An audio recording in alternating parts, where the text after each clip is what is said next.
মায়ের শাড়ি ছিঁড়ে গেছে, এই বাড়িতে বাজার সদাই নাই। আজ আমাকে কাজ করে টাকা জোগাড় করতেই হবে, অভাব দূর করতেই হবে।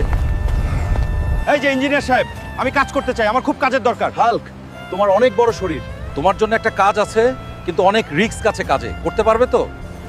যত রিস্কের কাজই হোক আমি করব। আমার পরিবারের অভাব আমাকে দূর করতেই হবে, আমি পারবো। কি কাজ আমাকে বলেন। আমাদের 10 তলা বিল্ডিং এর ওপর অনেকগুলো লোহার দণ্ড তুলতে হবে, তাইলে আমরা তোমাকে 10,000 টাকা দিব। আমি রাজি, আমি করব, চলেন। বন্ধুরা, তোমরা লাইক সাবস্ক্রাইব করে আমার শক্তি বাড়িয়ে দাও, যাতে আমি ঠিকভাবে কাজ শেষ করতে পারি। এই নাও হাল্ক, তোমার পরিশ্রমের টাকা। যাই, এখন বাড়ির জন্য বাজার আর মায়ের জন্য শাড়ি কিনি। আমার মায়ের জন্য একটা ভালো চাইতে শাড়ি দেন, তাড়াতাড়ি যাই মায়ের জন্য শাড়ি নিয়ে। মা খুব খুশি হবে। মা, এই নাও বাড়ির বাজার